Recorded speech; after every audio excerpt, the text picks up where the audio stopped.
പ്രിയമുള്ള +2 കൊമേഴ്സിലെ വിദ്യാർത്ഥികളാണ്. +2 കൊമേഴ്സിലെ പാഠ്യ വിഷയങ്ങളിലെ കമ്പ്യൂട്ടർ ആപ്ലിക്കേഷനുമായി കുറച്ച് കാര്യങ്ങൾ ഓൺലൈൻ രീതിയിൽ തുടങ്ങി വെക്കുക എന്നുള്ളതാണ് ഈ വീഡിയോയുടെ ലക്ഷ്യം. നമുക്കെല്ലാവർക്കും അറിയുന്നത് പോലെ തികച്ചും അസാധാരണമായ ഒരു സംഭവ വികാസത്തിലൂടെയാണ് നമ്മുടെ നാട് നീങ്ങിക്കൊണ്ടിരിക്കുന്നത്.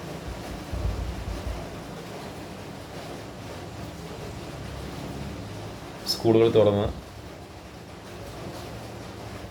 കൂട്ടുകാരും ഒരുമിച്ച് അധ്യാപകരോടൊത്ത് നേരിട്ട് ക്ലാസ്സുകൾ നടത്താൻ പറ്റാത്ത ഒരു സാഹചര്യമാണല്ലോ ഇന്ന് നിലവിലുള്ളത്. ഈ ഒരു അവസരത്തിൽ ഓൺലൈനിലൂടെ ചില പാഠഭാഗങ്ങൾ നിങ്ങൾക്ക് പറഞ്ഞു തരികയും അതുമായി ബന്ധപ്പെട്ട സംശയങ്ങൾ ദൂരീകരിക്കുകയും ചെയ്യുക എന്നുള്ളതാണ് ലക്ഷ്യമിടുന്നത്. കഴിഞ്ഞ ദിവസം വെക്ടേഴ്സ് ചാനലിലൂടെ കമ്പ്യൂട്ടർ ആപ്ലിക്കേഷനിലെ ഒരു പാഠഭാഗത്തിലെ ബഹുഭൂരിഭാഗം പോർഷനുകളും ചർച്ച ചെയ്യപ്പെടുകയുണ്ടായി.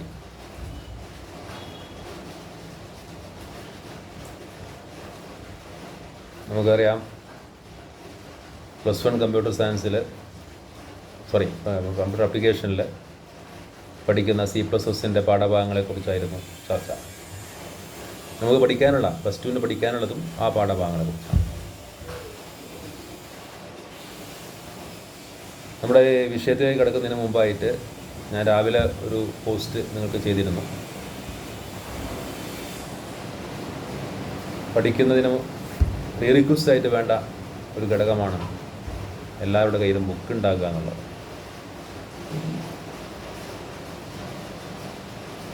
നമുക്ക് ഓതറൈസ് ആയിട്ടുള്ള CRTയുടെ ടെക്സ്റ്റ് ബുക്ക് ഇതാണ്. ഈ ബുക്ക് കഴിഞ്ഞ 4 വർഷത്തോളമായി നിലവിലുള്ള ബുക്കാണ്. അപ്പോൾ ഏകദേശം 4 വർഷത്തോളം +2 കൊമേഴ്സ് വിത്ത് കമ്പ്യൂട്ടർ ആപ്ലിക്കേഷൻ പഠിച്ച കുട്ടികളുടെ കയ്യിൽ മിക്കവാറും ഈ ബുക്ക് ഉണ്ടാകും. ഈ ബുക്ക് എത്രയും വേഗം സംഘടിപ്പിക്കുവാൻ പറ്റുമെങ്കിൽ അത് സംഘടിപ്പിക്കുക. പുതിയ ടെക്സ്റ്റ് ബുക്ക് ഇതുവരെയും നമ്മുടെ സ്കൂളിലെത്തിയിട്ടില്ല. അത് എന്ന് എത്തുമെന്നുള്ളതിനെക്കുറിച്ച് ഇതുവരെയും യാതൊരു വിവരവുമില്ല.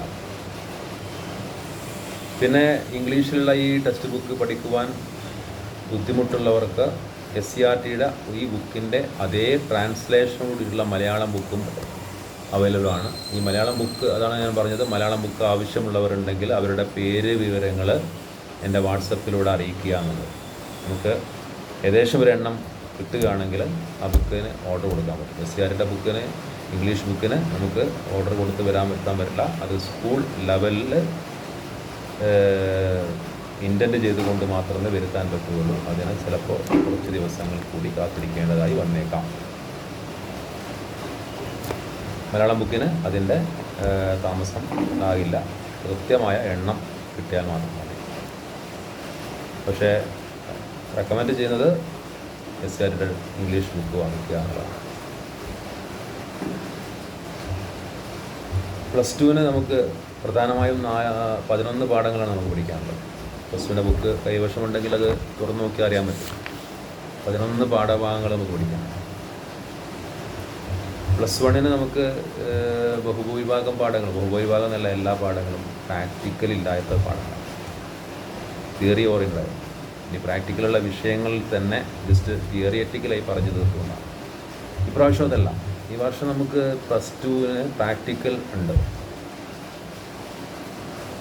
പബ്ലിക് പരീക്ഷയ്ക്ക് പ്രാക്ടിക്കൽ ഒരു ഭാഗം കൂടിയാണ്. വരാൻ പോകുന്ന മാർച്ചിൽ നടക്കുന്ന പരീക്ഷ, അത് 2021 മാർച്ചിൽ പ്രാക്ടിക്കൽ പരീക്ഷയ്ക്ക് ഉള്ള ഭാഗങ്ങളടങ്ങിയ പാഠഭാഗങ്ങൾ കൂടിയാണ് ഇതിലുള്ളത്. 3 പ്രധാനമായ പ്രാക്ടിക്കൽ പോർഷൻസ് ഉണ്ട്. ഒന്ന് C++, രണ്ട് വെബ് പേജ് പ്രോഗ്രാമിംഗ്, അതായത് HTML, അതുപോലെ തന്നെ ജാവാസ്ക്രിപ്റ്റ് ഉപയോഗിച്ചുകൊണ്ടുള്ള പ്രോഗ്രാമിങ്സ്, അതുപോലെ തന്നെ ഒരു ഡാറ്റാബേസ് പ്രോഗ്രാമിംഗ് മൂന്നാമത്. ഇതിൽ ഏറ്റവും പ്രധാനപ്പെട്ടത് C++ ആണ്. C++ൻ്റെ പ്രോഗ്രാമിംഗ് തന്നെ. ഒന്നാമത്തെ പാഠം, അതിൻ്റെ പേര് തന്നെ പറയുന്നത് review of programming C++. Review of C++ programming. C++ പ്രോഗ്രാമിങ്ങിനെ ഒന്ന് ഓർമ്മപ്പെടുത്തുന്നു. +1 C++ പഠിച്ചിട്ടുണ്ട് ഇല്ലേ? C++ പഠിച്ചിട്ടുണ്ട്. ഞാൻ +1 എടുക്കുന്ന സമയത്ത് നിങ്ങളോട് സൂചിപ്പിച്ചിട്ടുണ്ടായിരുന്നു, +2 തുടക്കത്തിൽ പഠിക്കാനുള്ളത് C++ തന്നെയാണ്. ഇപ്പോൾ C++ എടുക്കുമ്പോൾ അത് മനസ്സിലാവുന്നതിന് വേണ്ടി ഒന്ന് ഇടയ്ക്ക് വെക്കേഷനിലെല്ലാം തന്നെ ഒന്ന് വായിച്ചു നോക്കുക. അപ്പോൾ ഇവിടെ ഒന്നാമത്തെ പാഠം ആ C++ലെ 3 പാഠങ്ങളിലെ 3 or 4 പാഠങ്ങൾ നമുക്ക് C++ലെ +1 പഠിക്കുന്നത്. ആ 4 പാഠങ്ങളെയും ഒരുമിച്ച് കൊണ്ട് ഒരു ക്യാപ്സ്യൂളാക്കിയിരിക്കണം, ഒരു ബ്രീഫ് ചെയ്തിരിക്കണം. എല്ലാം ഒന്ന് ചുരുക്കിയിട്ട്, ആ 3 പാഠങ്ങളെ ചുരുക്കിയിട്ട് ഒന്ന് ഓർമ്മപ്പെടുത്തൽ എന്ന് പറഞ്ഞിട്ട് കാണിക്കും. റിവ്യൂ, അതിൽ നമ്മൾ പഠിച്ച ഏകദേശം എല്ലാ കാര്യങ്ങളും, പക്ഷെ ഒറ്റ ചാപ്റ്ററിലുള്ളൂ. അവിടെ 3-4 ചാപ്റ്ററുകൾ പഠിച്ചത് എല്ലാം കൂടി ബ്രീഫ് ചെയ്തുകൊണ്ട് ഒരൊറ്റ പാഠാക്കി. അല്ല, അതിൽ നമ്മൾ പറയുമ്പോഴേ പഠിച്ചിട്ടുണ്ടല്ലോ അല്ലേ? കൺട്രോൾ സ്റ്റേറ്റ്മെൻറ്റ്സ് പഠിച്ചിട്ടുണ്ട്, ഈഫ് പഠിച്ചിട്ടുണ്ട്, ക്യാരക്ടർ പഠിച്ചിട്ടുണ്ട്, ടോക്കൺസ് പഠിച്ചിട്ടുണ്ട്. അങ്ങനെല്ലാം കൂടിയിട്ട് ഒരൊറ്റ പാഠം. പക്ഷെ അതിൽ നിന്ന് കുറേ ക്വസ്റ്റ്യൻസ് വരും കേട്ടോ. അത് കഴിഞ്ഞാൽ വിക്ടേഴ്സ് ചാനലിൽ ഏകദേശം എല്ലാ ഭാഗങ്ങളും കവർ ചെയ്ത് പോയി. നിങ്ങൾ ശ്രദ്ധിച്ചിട്ടുണ്ടോയെന്ന് അറിയില്ല. എല്ലാ ഭാഗങ്ങളിലെയും ജോയ് ജോൺ സാറ് വ്യക്തമായി കടന്നുപോയി. അതിനെക്കുറിച്ച് ഒന്നുകൂടി വിശകലനം നടത്തുകയാണ് ഇപ്പോൾ ഞാനിവിടെ. നമ്മൾ C++ പഠിച്ചിട്ടുണ്ട് അല്ലേ? C++നെ കുറിച്ച് നമുക്ക് എന്താ പറയാൻ പറ്റുക? അപ്പോൾ C++ നമ്മൾ പഠിച്ചതാണ്. C++ is a programming language എന്ന് നമ്മൾ പറയാം അല്ലേ? ഒരു ഷോർട്ട് നോട്ട് C++നെ കുറിച്ച് എഴുതാൻ പറഞ്ഞാൽ നമുക്ക് ഏറ്റവും പ്രധാനപ്പെട്ട പറയാം, C++ is a programming language.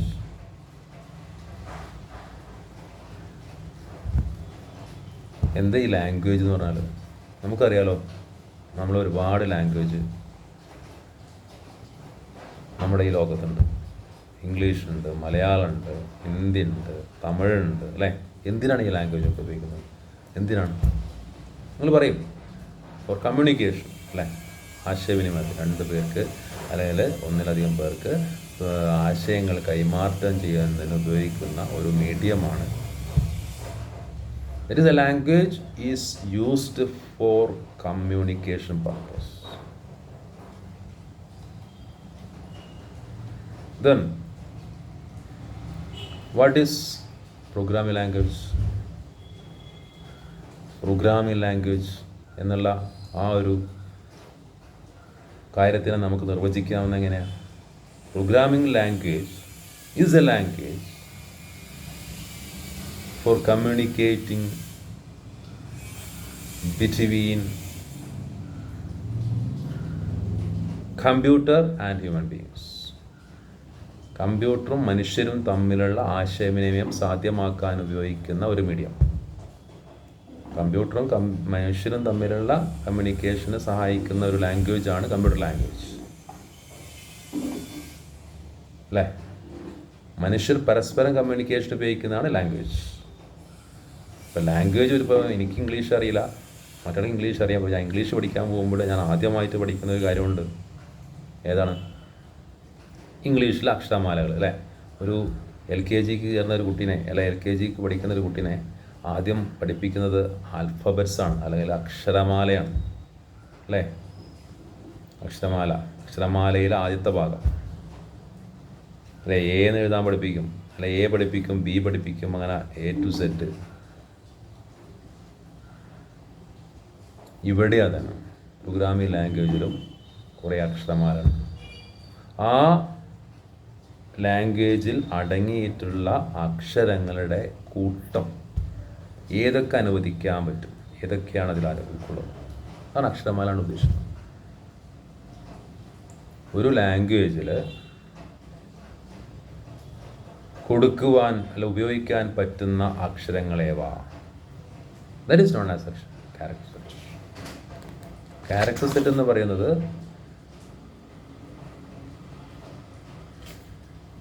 ഇംഗ്ലീഷിലാണെങ്കിൽ ആൽഫബറ്റുകളുണ്ട്, അല്ലെ ഇംഗ്ലീഷിൽ അക്കങ്ങൾ ഉപയോഗിക്കാം, അല്ലേ കുറേ സിമ്പലുകൾ ഉപയോഗിക്കാം.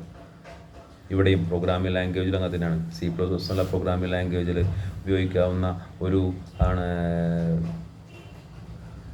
Alphabets, small a to z, capital A to Z.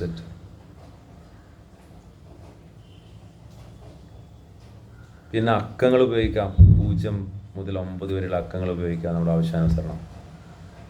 കുറേ ചിഹ്നങ്ങൾ ഉപയോഗിക്കാം, plus, minus, star, slash, percentage, അല്ലേ കേട്ടിട്ടുണ്ടാവും പേഴ്സൻറ്റേജ്, ഇതൊക്കെ ഓർമ്മ വരുന്നുണ്ടാവും, ചിലപ്പോൾ വരുന്നുണ്ടാവും കേട്ടോ. Less than, greater than, question mark, അല്ലേ ഇതൊക്കെ നമ്മുടെ പല ആവശ്യങ്ങളുണ്ട് C++ ഉപയോഗിക്കാൻ. C++ ഉപയോഗിക്കാൻ ഓരോ പർപ്പസ് ഉണ്ട്. ബ്രാക്കറ്റ് നമുക്കറിയാം, പലതരത്തിലുള്ള ബ്രാക്കറ്റ് ഉണ്ട്, നമ്മുടെ കീബോർഡിൽ കണ്ടിട്ടുണ്ടാവും. അങ്ങനെ ഒരു ബ്രാക്കറ്റ് ഉണ്ടാവും, അല്ലേ സാധാരണ ഇതിന് പറയുക കോമൺ ബ്രാക്കറ്റ് എന്നാണ് പറയുക. പിന്നെ ഇങ്ങനെ ഒരു വളച്ചിട്ടുള്ളൊരു ബ്രാക്കറ്റ് ഉണ്ട്, അതിന് കേളി ബ്രേസ് എന്ന് പറയും. സ്ക്വയറുള്ളൊരു ബ്രാക്കറ്റ് ഉണ്ട്. നമ്മൾ ചിലപ്പോൾ നോട്ടൊക്കെ എഴുതുന്ന സമയത്ത് ചില പോയിന്റുകളൊക്കെ സ്ക്വയർ ബ്രാക്കറ്റിലൊക്കെ എഴുതും, ചിലർ സാധാരണ ബ്രാക്കറ്റിൽ എഴുതും. C++ ഒരു പ്രത്യേകത ഉണ്ട്. C++ സ്ക്വയർ ബ്രാക്കറ്റ് ഉപയോഗിക്കാൻ പ്രത്യേക സ്ഥലമുണ്ട്, പ്രത്യേക ആവശ്യത്തിന് ഉപയോഗിക്കാവും. അതുതന്നെ സാധാരണ ബ്രാക്കറ്റ് ഉപയോഗിക്കുന്നതിനും പ്രത്യേക ഒരു സമയവും സന്ദർഭമൊക്കെ ഉണ്ട്. എല്ലായിടത്തും കൊണ്ടുപോയിട്ട് എല്ലാ ബ്രാക്കറ്റും ഉപയോഗിക്കാൻ പറ്റില്ല. അത് നമ്മൾ പഠിക്കണം. അതിൽ നമ്മൾ പഠിച്ചു കഴിഞ്ഞിട്ടുണ്ട്, ഏകദേശം പ്രയോഗത്തിൽ വന്നിട്ടുണ്ട്. ഈ ബ്രാക്കറ്റ് ഉപയോഗിക്കുന്നത് നിങ്ങൾ ഓർക്കുന്നുണ്ടോ, എവിടെയാണ് ഉപയോഗിക്കുന്നത്? മെയിൻ്റെ കൂടെ ഉപയോഗിച്ചിട്ടുണ്ടാവും, ശ്രദ്ധിച്ചിട്ടുണ്ടാവില്ല. പ്രോഗ്രാം തുടങ്ങുമ്പോൾ ഇങ്ങനെ ബ്രാക്കറ്റ് ഉപയോഗിക്കും, സ്ക്വയർ ബ്രാക്കറ്റ് ഒക്കെ പഠിക്കാൻ പോകുന്നു. ഏകദേശം നമ്മൾ പ്രോഗ്രാമിങ്ങനെ ഈ പാഠഭാഗങ്ങളിലൂടെ കടന്നു പോകുമ്പോൾ ഏകദേശമൊക്കെ എല്ലാ അക്ഷരങ്ങളിലൂടെയും ഒക്കെ ഒന്ന് ഇങ്ങനെ ടച്ച് ചെയ്യപ്പെടും, അത് വരുന്നു. ഓക്കെ, അപ്പോൾ ഇതാണ് ക്യാരക്ടർ സെറ്റ് എന്ന് പറഞ്ഞത്, അക്ഷരങ്ങൾ. അപ്പോൾ അതാണ് ആദ്യം മനസ്സിലാക്കേണ്ട അക്ഷരമാലയാണ്. C++ അക്ഷരമാല എന്ന് പറഞ്ഞാൽ അത് അക്ഷരങ്ങളുണ്ട്, A to Z, capital and small letters. പിന്നെ വരുന്ന കാര്യമാണ് ലെറ്റേഴ്സ്, സ്പെഷ്യൽ ക്യാരക്ടേഴ്സ്, അല്ലേ വൈറ്റ് സ്പേസ് തുടങ്ങിയവയൊക്കെ. പിന്നെ മറ്റൊരു കാര്യമാണ് ടോക്കൺസ് എന്ന് പറയുന്നത്, അല്ലേ ടോക്കൺസ് വളരെ പ്രധാനപ്പെട്ട, അല്ലേ ഞാൻ കഴിഞ്ഞ +1 C++ എടുക്കുന്ന സമയത്ത് ടോക്കൺസിനെ കുറിച്ച്, അല്ലേ എപ്പോഴും പറയാറുണ്ടായിരുന്നു. ടോക്കൺസിൻ്റെ ക്വസ്റ്റ്യൻ വരാൻ ചാൻസ് ഉള്ള ക്വസ്റ്റ്യനാണ്. പഠിച്ചോളാം. മോസ്റ്റ് പ്രോബബ്ലി ഇപ്പോൾ ക്വസ്റ്റ്യൻ ചോദിക്കുന്നു, എത്ര പേര് പഠിച്ചിട്ടുണ്ടായിരുന്നു? എന്നിട്ട് ഞാൻ ചോദിക്കാം, എത്ര പേര് അതിന് ആൻസർ ചെയ്തു? ഒന്നില്ലേ, ക്വസ്റ്റ്യൻ ഒന്നില്ലേ, ചോദ്യം വന്നു, what is mean by token, what are the different types of tokens, വന്നില്ലേ? ഇപ്പം ഞങ്ങൾ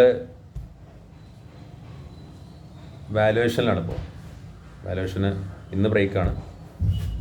വാല്യുവേഷന് നടന്നുകൊണ്ടിരിക്കുകയാണ്. +1 വാല്യുവേഷൻ ആദ്യം നടക്കുന്നത്. കമ്പ്യൂട്ടർ ആപ്ലിക്കേഷൻ്റെ കേസിൽ +1 ആദ്യം നടക്കുന്നത്. കാരണം +1 ആദ്യം പരീക്ഷ കഴിഞ്ഞത്. +2 ലോക്ക്ഡൗണിന് ശേഷമാണ് നടന്നത്. അതുകൊണ്ട് വളരെ വൈകിട്ടാണ് പേപ്പർ അവിടെ എത്തുന്നത്. സാധാരണഗതിയിൽ +2 എല്ലാ വർഷവും +2 ആദ്യം വാല്യൂ ചെയ്യുക. കാരണം അവരുടെ റിസൾട്ടാണ് ആദ്യം വരേണ്ടത്, എന്നിട്ടാണ് +1 വാല്യൂ ചെയ്യുക. ഇപ്രാവശ്യം കമ്പ്യൂട്ടർ ആപ്ലിക്കേഷൻ അങ്ങനെ ഈ വൈകി, അത് ലോക്ക്ഡൗണിന് ശേഷം നടന്ന പരീക്ഷകളുടെ പേപ്പറുകളൊക്കെ അവസാനമാണ്, മീൻസ് ലാസ്റ്റാണ് നോക്കുന്നത്. അതിൻ്റെ കാരണം എന്താ വെച്ച് കഴിഞ്ഞാൽ ഈ പേപ്പറോട് എത്തുക എന്ന് മാത്രമല്ല, ഈ പേപ്പറുകൾ ക്വാറൻറ്റൈനിൽ ഒരു പീരീഡ് ഉണ്ട്, ആ പീരീഡ് കഴിഞ്ഞിട്ടേ നോക്കാവൂ എന്നാണ് നിയമം. അപ്പോൾ ഞങ്ങൾ നോക്കിക്കൊണ്ടിരിക്കുന്നത് ഈ +1 പേപ്പറാണ്. ഈ +1 പേപ്പറിൽ ഈ ഒരു ചോദ്യമുണ്ട്, അല്ലേ 3 മാർക്കിൻ്റെ ചോദ്യമാണെന്നാണ് എൻ്റെ ഓർമ്മ. ഈ ചോദ്യത്തിൽ ഒരുവിധം കുട്ടികളെല്ലാം, കാരണം എന്താ വെച്ചാൽ ടോക്കൺസ് എല്ലാവരും പഠിക്കാൻ താല്പര്യം കാണിക്കുന്ന, മനസ്സിലാകിയില്ലെങ്കിലും അത് കാണാതെ പഠിക്കും. പക്ഷേ പഠിക്കാൻ ആരും ആവശ്യമില്ല. എന്താണ് ടോക്കൺസ് എന്ന് പറഞ്ഞാൽ അത് മനസ്സിലാവാവുന്നേ ഉള്ളൂ. ഞാൻ പറഞ്ഞുതരാം. അപ്പോൾ ഇനിയും ചോദിക്കാം, പ്ലസ് ടുവിന് ചോദിക്കാം. അപ്പോൾ പ്ലസ് വണ്ണിന് ചോദിച്ചാലേ ഇനി പ്ലസ് ടുവിന് ചോദിക്കാം. പ്ലസ് വണ്ണിൻ്റെ ഇപ്പോൾ ക്വസ്റ്റ്യൻ പേപ്പറിലും പ്ലസ് ടുവിൻ്റെ ക്വസ്റ്റ്യൻ പേപ്പറിലും ഉണ്ടായ ഒരു ചോദ്യമാണ്. പക്ഷെ 2 രീതിയിലാണ് ചോദിച്ചു കേട്ടോ. നിങ്ങളോട് നേരിട്ട് ചോദിച്ചു what is mean by tokens. Plus ടുക്കാരോട് ചോദിച്ചാൽ അല്ല, പ്ലസ് ടു ഒരു സാധനം തന്നിട്ട് ഇതിൽ ഏതൊക്കെ തരത്തിൽ ടോക്കൺ ഉണ്ടെന്ന് എടുത്തെഴുതാൻ പറഞ്ഞു. ജസ്റ്റ് ഒരു അപ്ലിക്കേഷൻ ലെവൽ ക്വസ്റ്റ്യൻ. അപ്പോൾ ഇനിയും പ്രതീക്ഷിക്കാവുന്ന വളരെ പ്രധാനപ്പെട്ട ഒരു സംഗതി തന്നെയാണ് ടോക്കൺ എന്ന് പറയുന്നത്. സി പ്ലസ് സംബന്ധിച്ചിടത്തോളം. ഇപ്പോൾ എന്താ ടോക്കൺ എന്ന് പറഞ്ഞാൽ അതിന് ഡെഫിനേഷൻ ഉണ്ട് അല്ലേ? സാധാരണ നമ്മൾ എഴുതുന്നതാണ്. Tokens are basic building blocks in C++ programming language. Tokens എന്ന് പറയുന്നത് ബേസിക് ആയിട്ടുള്ള ബിൽഡിംഗ് ബ്ലോക്കാണെന്ന് പറയാം. എന്ത് ഈ ബിൽഡിംഗ് ബ്ലോക്ക്? നമുക്കറിയാലോ, ഒരു ബിൽഡിംഗ് ഉണ്ടാക്കുമ്പോൾ അതിന് കുറേ ഘടകങ്ങൾ വേണം അല്ലേ? ഇല്ലേ? ഉണ്ടാവില്ലേ? ആ ഘടകങ്ങളൊക്കെ ചേർന്നിട്ട് ഒരു ബിൽഡിങ്ങിൽ ഇപ്പോൾ ഒരു കല്ലുണ്ടാവും, സിമൻറ്റ് കേടുന്നുണ്ടാവും, മണ്ണുണ്ടാവും, അത് തന്നെ മറ്റ് പല ഘടകങ്ങളും അതിൽ ചേർന്നുണ്ടാവും. എന്നിട്ടാണ് ഒരു ബിൽഡിംഗ് ഉണ്ടാവുക. കോൺക്രീറ്റ്, മെറ്റൽ ഉണ്ടാവും, അങ്ങനെ പല ഐറ്റംസും. ഇവിടെ C++ പ്രോഗ്രാമിനെ സംബന്ധിച്ചിടത്തോളം, ആ ഒരു സ്റ്റേറ്റ്മെൻറ്റിനെ സംബന്ധിച്ചിടത്തോളം അത് കോൺസ്റ്റിറ്റ്യൂട്ട് ചെയ്തിരിക്കുന്നത് അല്ലെങ്കിൽ അത് നിർമ്മിച്ചിരിക്കുന്നത് കുറേ ടോക്കണുകൾ ചേർന്നിട്ടാണ്. അതായത് ഒരു ഉദാഹരണം പറയുകയാണെങ്കിൽ നമ്മളൊക്കെ മനസ്സിലായിട്ടുള്ള കഴിഞ്ഞ വർഷമൊക്കെ പഠിച്ചിട്ടുള്ള ഒരു സ്റ്റേറ്റ്മെൻറ്റ് ഞാൻ പറയാം. ഇൻഡ് എക്സ് എന്നൊരു സെമിക്കോളൻ അല്ലേ?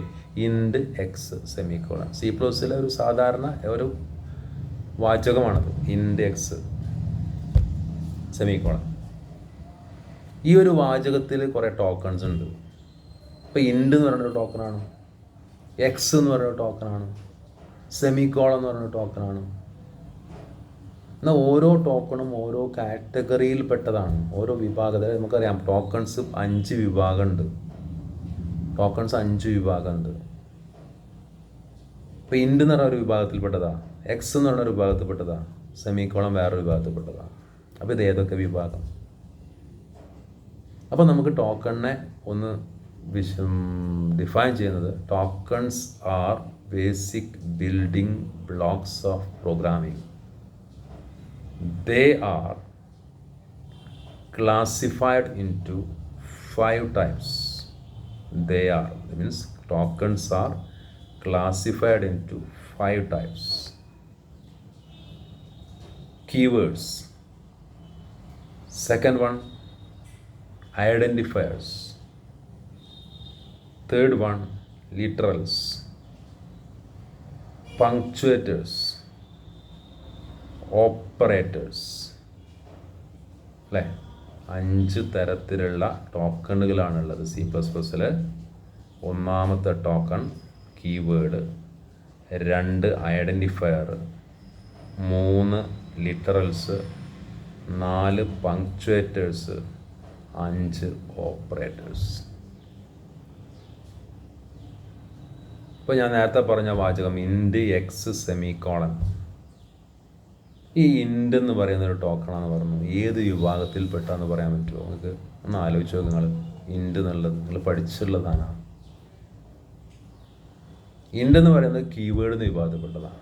എക്സ് എന്ന് പറയുന്നത് ഐഡൻറ്റിഫയർ എന്നുള്ള വിഭാഗത്തിൽപ്പെട്ടതാണ്. ഞാൻ പറയാം ഓരോന്നുണ്ടെന്നുള്ളത്. സെമിക്കോളൻ എന്നുള്ളത് പങ്ക്ച്വേറ്റർ എന്നുള്ള വിഭാഗത്തിൽപ്പെട്ടതാണ്. അപ്പോൾ ഇതിൽ ഓപ്പറേറ്ററും ഇല്ല, ലിറ്ററലും ഇല്ല. ഈ വാചകത്തിൽ വേറെ വാചകത്തിലുണ്ടാവും. അപ്പോൾ വേറെ example, S equal to A+B. S equal to A+B കണ്ടിട്ടില്ലേ? 2 നമ്പർ കൂട്ടാൻ വേണ്ടിയുള്ള ഒരു സ്റ്റേറ്റ്മെൻറ്റിൻ്റെ ഭാഗമാണ്, ഒരു പ്രോഗ്രാമിൻ്റെ ഒരു ഭാഗമാണ്. അതെന്താ? അതിലേതൊക്കെ ഇതുണ്ട്? S equal to A+B. S ഒരു ടോക്കനാണ്, ഈക്വൽ ഒരു ടോക്കനാണ്, എ ഒരു ടോക്കനാണ്, പ്ലസ് ഒരു ടോക്കനാണ്, ബി ഒരു ടോക്കനാണ്, സെമിക്കോളൻ ടോക്കനാണ്.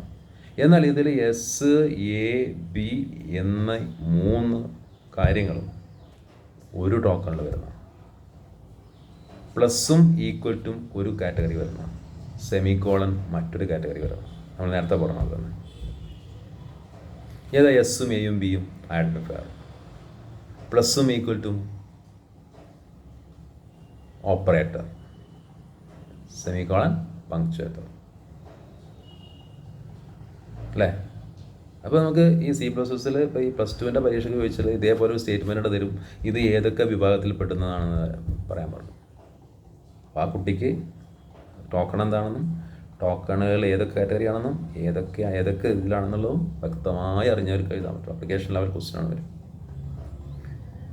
അപ്പോൾ ഞാൻ ഒന്നുകൂടി പറയുന്നു, ടോക്കൺസ് എന്ന് പറഞ്ഞു കഴിഞ്ഞാൽ basic building blocks of a programming language. Tokens ഉപയോഗിച്ചുകൊണ്ടാണ് ഒരു പ്രോഗ്രാമിംഗ് നിർമ്മിക്കുന്നത്, അല്ല പ്രോഗ്രാമിംഗ് കോൺസ്റ്റിറ്റ്യൂട്ട് ചെയ്യുന്നത്. പ്രധാനമായും 5 തരത്തിലുള്ള ടോക്കൺസ് ആണുള്ളത്. They are keywords, identifiers, literals, operators, punctuators. ഇനി ഓരോന്നും എന്താണ് ജസ്റ്റ് ഒന്ന് പറയാം. കീവേഡ്സ് എന്താ?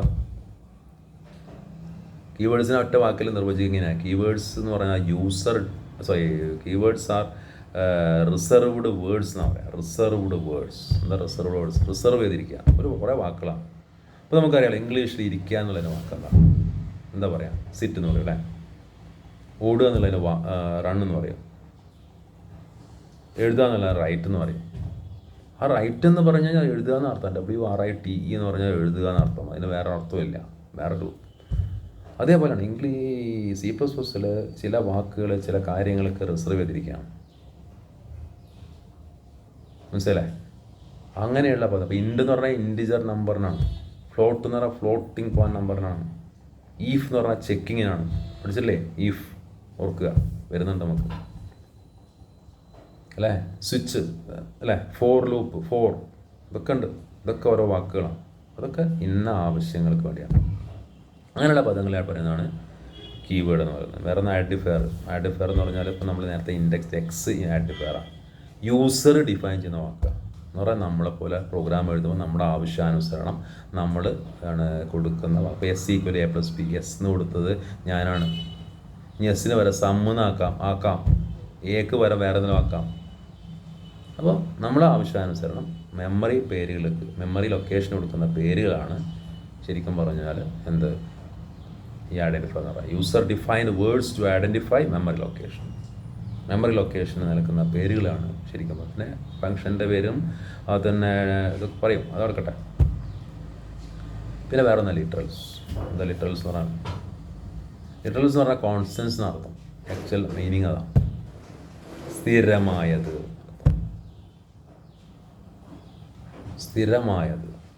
അത് മാറില്ല, വിലകളാണ്. ഇപ്പോൾ നോക്ക് 25 അതിൻ്റെ മൂല്യം എന്ന് പറഞ്ഞാൽ സ്ഥിരമാണ് അല്ലേ? 50.25 ഇപ്പോൾ ഒരു പൈയുടെ value 3.14, that is constant, that is literal. ഇപ്പോൾ സ്ഥിരമായ വാല്യൂവിലെ പറയുന്നതാണ് ലിറ്ററൽസ് എന്ന് പറയാം. C++ൽ കോൺസ്റ്റൻറ്റ് എന്നുള്ള വാക്ക് ഉപയോഗിക്കാറില്ല, അതിന് പകരം ലിറ്ററൽസ് എന്ന് പറയാം. ഇപ്പോൾ ചിലപ്പോൾ 25 എന്നുള്ള വാക്ക് അല്ലെ 25.25, അത് എന്താ വ്യത്യാസം? 25 എന്ന് പറയുന്നത് പൂർണ്ണമായ ഒരു അല്ലേ, എന്നെ പറയാം ഇൻറ്റിജർ ലിറ്ററൽ എന്ന് പറയാം. വേറെ ഒന്നാണ് 25.5, അതെന്താ? റിയൽ അല്ലേ, അത് ദശാംശ സ്ഥാനം കൂടിയുള്ള, അതിനെ പറയാം ഫ്ലോട്ടിംഗ് പോയിന്റ് ലിറ്ററൽ എന്ന് പറയാം. Floating point literal. ഇപ്പോൾ ഇവിടെ നമ്മൾ പറഞ്ഞു 2 എണ്ണം പറഞ്ഞു ലിറ്ററൽസ്. ഒന്ന് ഇൻറ്റിജർ ലിറ്ററൽ, വേറൊന്ന് ഫ്ലോട്ടിംഗ് പോയിന്റ് ലിറ്ററൽ. ഇനിയുള്ള വേറൊരു ടൈപ്പ് ലിറ്ററലാണ് ക്യാരക്ടർ ലിറ്ററൽ. എന്താ ക്യാരക്ടർ ലിറ്ററൽ എന്ന് പറഞ്ഞു കഴിഞ്ഞാൽ, ഇപ്പോൾ ചില സമയങ്ങളിൽ നമ്മൾ ഒരു കുട്ടി പാസ്സായാലേ P പാസ്ഡും F ഫെയിൽഡിനും വേണ്ടി സൂചിപ്പിക്കും. ചില അക്ഷരങ്ങൾ ചില കാര്യങ്ങൾക്ക് ഇൻഡിക്കേറ്ററായിട്ട് യൂസ് ചെയ്യാറുണ്ട്. ഒറ്റ അക്ഷരം. ഇപ്പോൾ ഒരു കുട്ടിയുടെ സെക്സ് അല്ല ഒരു ജെൻഡർ ആണാണോ പെണ്ണാണോ, ഇപ്പോൾ MF ഒരക്ഷരം അതിനെ സൂചിപ്പിക്കുക. yes or no, YN അങ്ങനെയുള്ള ഒരു അക്ഷരം ഉൾക്കൊള്ളിട്ടുള്ള ലിറ്ററൽസിനപ്പനാണ് ക്യാരക്ടർ കോൺസ്റ്റൻസ്. മറ്റൊന്നാണ് സ്ട്രിങ് ലിറ്ററൽ കേട്ടോ. എന്താ സ്ട്രിങ് എന്ന് പറയാം? സ്ട്രിങ്ങിനെ പറയാം നമ്മൾ ഗ്രൂപ്പ് ഓഫ് ക്യാരക്ടേഴ്സ്, അക്ഷരങ്ങളുടെ കൂട്ടം എന്നാണ് പറയാം. ഇപ്പോൾ എൻ്റെ പേര്, നിങ്ങളുടെ ഓരോരുത്തരുടെയും പേര്, ഇതെല്ലാം ശരിക്കും പറഞ്ഞു കഴിഞ്ഞാൽ സ്ട്രിങ് ലിറ്ററലാണ്. എന്താ? നിങ്ങളുടെ പേര് സ്ഥിരമല്ലേ, ഒരു കാലയളവ് വരെ അല്ല നിങ്ങളൊന്ന് മാറ്റുന്നതിന് ഒരുപാട് ഘടകങ്ങളുണ്ട് കേട്ടോ. സ്ഥിരമാണ് അല്ലേ. സ്ഥലപ്പേര് പൊന്നാനി, തൃക്കാവ്, ഇതെല്ലാം സ്ഥിരമാണ്. അപ്പം അങ്ങനെ THRIKKAVU തൃക്കാവ്. അത് ഇറ്റ്സ് എ സ്ട്രിങ് ലിറ്ററൽ അല്ലേ. പൊന്നാനി സ്ട്രിങ് ലിറ്ററൽ അങ്ങനെയുള്ള. അപ്പം there are 4 types of literals mainly. One is character literal, another one is string literal, floating point literal and integer literal. ആ ഓർഡറിൽ പറയുകയാണെങ്കിൽ integer literal, floating point literal, character literal, string literal. ഇതാണെന്ത് literals എന്നുള്ള ഭാഗം. മറ്റൊന്ന് ഓപ്പറേറ്ററാണ് അല്ലേ. Operator എന്ന് പറഞ്ഞാൽ എന്താ? ഓപ്പറേറ്റർ എന്ന് പറഞ്ഞാൽ അല്ലേ പല ഓപ്പറേറ്റേഴ്സ് നമ്മൾ പ്രോഗ്രാമിൻ്റെ ഇപ്പോൾ C = A+B അല്ലെ S = A+B പ്ലസ് ഓപ്പറേറ്ററാണ്. പലതരത്തിലുള്ള ഓപ്പറേറ്റേഴ്സ് നമ്മൾ പ്രോഗ്രാമിൻ്റെ ഭാഗമായിട്ട് കാണാം അല്ലേ. അതിനെ നമ്മൾ കഴിഞ്ഞാൽ തന്നെ ക്ലാസിഫൈ ചെയ്തിട്ടുണ്ട്. Arithmetic operators, relational operators, logical operators, conditional operators അല്ലെ. അങ്ങനെ പലതരത്തിലുള്ള അസൈൻമെൻറ്റ് ഓപ്പറേറ്റേഴ്സ് തുടങ്ങിയ പല ഓപ്പറേറ്ററുകൾ C++ൽ ഉണ്ട്. പ്ലസ്, മൈനസ് അല്ലേ, less than, greater than, question mark തുടങ്ങിയ പല ഓപ്പറേറ്റേഴ്സ് പല ആവശ്യങ്ങൾക്ക് പല സി ഔട്ടിൻ്റെ കൂടെ ഒരു ഓപ്പറേറ്റർ ഉപയോഗിക്കാറുണ്ട്. ഇൻസേർട്ട് ഇൻറ്റു അല്ലേ, C out, less than, C in, അങ്ങനെ 2. ഇതൊക്കെ ഓരോ പർപ്പസിന് ഉപയോഗിക്കുന്ന ചിഹ്നങ്ങളെയാണ്. അങ്ങനെയുള്ളതിനാണ് ഓപ്പറേറ്റേഴ്സ് എന്ന് പറയുന്നത്. പിന്നെ പങ്ക്ച്വേറ്റേഴ്സാണ്. പങ്ക്ച്വേറ്റേഴ്സ് എന്താണ്? പങ്ക്ച്വേറ്റേഴ്സ് എന്ന് പറയുന്നത് ഇപ്പോൾ കുത്ത്, കോമ തുടങ്ങിയ അല്ലേ. അപ്പോൾ നമുക്കറിയാമല്ലോ ഒരു ഭാഷയിൽ ഒരു ലാംഗ്വേജ് ഇംഗ്ലീഷിലാണെങ്കിൽ ഞാൻ ഇപ്പോൾ this is A computer application class, ഞാൻ ഇംഗ്ലീഷിൽ വാചകം എഴുതി കഴിഞ്ഞാൽ അത് അവസാനിപ്പിക്കുക കുത്ത് അല്ലേ. Every statement should terminate with a full stop. അങ്ങനെയാണ് മലയാളത്തിലായാലും ഇംഗ്ലീഷിലായാലും ഏത് ഇംഗ്ലീഷിലെ ബുക്കിലായാലും ഓരോ വാചകം അവസാനിക്കുമ്പോൾ കുത്തുണ്ടാവും. പക്ഷേ C++ൽ പ്രോഗ്രാം എഴുതുമ്പോൾ ഒരു വാചകം ഒരു സ്റ്റേറ്റ്മെൻറ്റ് അവസാനിച്ച് കഴിഞ്ഞാൽ കുത്തലിടുക, സെമിക്കോളൻ ഇടുക. Every statement should terminate, every statement in C++ should terminate with semicolon എന്ന് പറയാം. ഏതൊരു സ്റ്റേറ്റ്മെൻറ്റും C++ൽ അവസാനിക്കുക, ടെർമിനേറ്റ് ചെയ്യുക സെമിക്കോളൻ വെച്ചുക. അപ്പോൾ സെമിക്കോളൻ. പിന്നെ ഫുൾ സ്റ്റോപ്പ് വേറൊരു ആവശ്യത്തിന് കേട്ടോ. ഫുൾ സ്റ്റോപ്പ് ഉണ്ട്, അത് വാചകം അവസാനിപ്പിക്കണമല്ല, അത് വേറൊരു ആവശ്യത്തിന് നമ്മൾ പഠിക്കും. ക്വസ്റ്റ്യൻ മാർക്ക്, കോമ, ഇതൊക്കെ ഇങ്ങനെയുള്ള ഓപ്പറേറ്റേഴ്സൊക്കെ പറയുന്നതാണ്. അതിൽ സിമ്പിൾസിനെ പറയുന്നതാണ്. ഇപ്പോൾ ബ്രാക്കറ്റ് മെമ്പർ അല്ലേ, നേരത്തെ പറഞ്ഞു സ്ക്വയർ ബ്രാക്കറ്റ് ഒരു പർപ്പസിനാണ്, സ്കേളി ബ്രേസ് വേറെ പർപ്പസിനാണ്. ഓരോ സിമ്പിൾസിനെ ആണ് പങ്ക്ച്വേറ്റേഴ്സ് എന്ന് പറയാം. ഇതാണ് എന്ത് ടോക്കൺസ് എന്നുള്ള ഭാഗം. ഇപ്പോൾ ഞാനിപ്പോൾ ഇവിടെ പറഞ്ഞത് പ്രധാനമായ 2 കാര്യങ്ങളാണ്, ക്യാരക്ടർ സെറ്റും ടോക്കൺസും. മനസ്സിലാക്കുന്നത് എന്താണെന്നുള്ളത്. ക്യാരക്ടർ സെറ്റ് അതിന് മുന്നോടിയായിട്ട് ഞാൻ പറഞ്ഞിട്ടുണ്ടായിരുന്നു. C++ലൊരു ചെറിയ ആമുഖം പറഞ്ഞു അല്ലേ. നമുക്കെങ്ങനെ C++നെ നിർവചിക്കാം, C++നെ കുറിച്ച് ഒരു ഷോർട്ട് നോട്ട് എന്ന് എഴുതാം. C++ is a programming language അല്ലേ. C++ is a programming language. C++ന് ഒരു പ്രത്യേകത ഉണ്ട്. C++ ഇന്ന് ഉപയോഗിക്കുന്ന പല ആപ്പുകളും അല്ലെങ്കിൽ പല സോഫ്റ്റ്വെയറുകളൊക്കെ അധികം ഉണ്ടാക്കിയിട്ടുള്ളത് C++. കാരണം വളരെ പോപ്പുലറായ സാധനം, വളരെ പോപ്പുലറായിട്ടുള്ള പവർഫുള്ളുമാണ് സാധനം. കാരണം പല ഓപ്ഷൻസും ഉണ്ട്. അപ്പോൾ C++നെ നമ്മൾ ഒന്നുകൂടി അതിൻ്റെ ഡെഫിനേഷൻ ചെറിയൊരു കൂട്ടിച്ചേർക്കൽ നടത്തുക. C++ is A powerful and popular programming language. പിന്നെ അതിനുശേഷം നമ്മൾ പറഞ്ഞു ക്യാരക്ടർ സെറ്റിനെ കുറിച്ച് പറഞ്ഞു. എന്താണ് ക്യാരക്ടർ സെറ്റ്, അതിലെന്തൊക്കെ അക്ഷരമാല നില ഏതൊക്കെ വരുന്നു എന്നുള്ളത്. പിന്നെ ടോക്കൺസുമാണ് പറഞ്ഞു. ടോക്കൺസ് 5 തരത്തിലുള്ള ടോക്കൺസ്, ഓരോന്നോരോന്ന് എന്താണെന്നുള്ളത് അത് പഠിക്കുക. നമ്മളെ +2 ടെക്സ്റ്റ് ബുക്കിൽ ഇത് ഒന്ന് ക്യാപ്സ്യൂൾ രൂപത്തിലേ ഉള്ളൂ. ടോക്കൺസിനെ കുറിച്ച് വിശദമായിട്ട് പറയണില്ല. നമ്മളെ +1 ബുക്കിലാണ് ടോക്കൺസിനെ കുറിച്ച് വിശദമായിട്ട് ഓരോന്ന് വിവരിക്കുന്നത്. അപ്പോൾ അതും കൂടി ഈ പാഠത്തിന് വേണ്ടിയിട്ട്, ഒന്നാമത്തെ പാഠത്തിന് വേണ്ടിയിട്ട് +1 ബുക്കും കൂടി വെച്ചാൽ ഇവിടെ നിന്ന് ഇല്ലെങ്കിലും കുഴപ്പമൊന്നുമില്ല. നോട്ടിൽ ഞാൻ നേരത്തെ ഒരു നോട്ട് പോസ്റ്റ് ചെയ്തിട്ടുണ്ട്, അതിൽ വ്യൂ ചെയ്തിട്ട് പറയുന്നുണ്ട്. എന്തായാലും ഒരു കാര്യം ചെയ്യുക, ഈ 2 കാര്യങ്ങളെക്കുറിച്ച് നിങ്ങളൊന്ന് വായിച്ചു നോക്കുക. എന്തെങ്കിലും സംശയങ്ങൾ ഉണ്ടെങ്കിൽ ചോദിക്കുക. നിങ്ങൾക്ക് എപ്പോൾ വേണമെങ്കിലും ഈ പറയുന്നു തരുന്ന ഭാഗങ്ങളെക്കുറിച്ച് സംശയം ഉണ്ടെങ്കിൽ എൻ്റെ പേഴ്സണൽ വാട്സപ്പ് നമ്പറിലൂടെ പേഴ്സണൽ ഗ്രൂപ്പിൽ പുസ്തകം കുഴപ്പമില്ല, പക്ഷെ അത് കുറച്ചും കൂടി എന്താ പറയുക, എല്ലാ വിഷയങ്ങളുടെയും എല്ലാവരുടെയും സംശയങ്ങൾ വരുമ്പോൾ അത് നമുക്ക് അത് തിരഞ്ഞെടുക്കാൻ പറ്റാത്തൊരവസ്ഥ വരും. അപ്പോൾ പേരും നിങ്ങൾ ആരാണ് ചോദിക്കുന്നത് പേര്, എന്താണ് സംശയം എന്നൊന്നും നിങ്ങൾ എഴുതി ചോദിക്കുക. അപ്പോൾ അതോടൊപ്പം തന്നെ മറ്റൊരു കാര്യം, ഇപ്പോൾ ഞാൻ ഈ ഇട്ട വീഡിയോ, ഈ പറഞ്ഞ കാര്യങ്ങൾ നിങ്ങൾക്ക് മനസ്സിലായിട്ടുണ്ടോ എന്നുള്ളതൊരു ഫീഡ്ബാക്ക് നിങ്ങളൊന്ന് വേണം. അത് എന്തെങ്കിലും കൂട്ടിച്ചേർക്കൽ വേണോ അല്ലെങ്കിൽ എന്തെങ്കിലും മാറ്റങ്ങൾ വേണോ എന്നുള്ളത് വരുത്താൻ വേണ്ടിയിട്ടാണ്. എന്തെങ്കിലും നിങ്ങൾ മനസ്സിലാകുന്നുണ്ടോ എന്ന് എനിക്കറിയില്ല. അപ്പോൾ ആ ഒരു കാര്യം കൂടി നിങ്ങളുടെ ശ്രദ്ധയിൽപ്പെടുത്തുകയാണ്. എന്ത് തന്നെയായാലും അധികം താമസിയാതെ തന്നെ ഒരുമിച്ചിരുന്ന് ക്ലാസ് എടുക്കാൻ കഴിയട്ടെ എന്ന് വീണ്ടും പ്രാർത്ഥിക്കുകയാണ്. ഇനി ബാക്കി ഭാഗങ്ങളുടെ ക്ലാസ്സുകൾ അടുത്ത ദിവസങ്ങളിലായിട്ട് നമുക്ക് ചെയ്യാം. അതുവരെ ബൈ.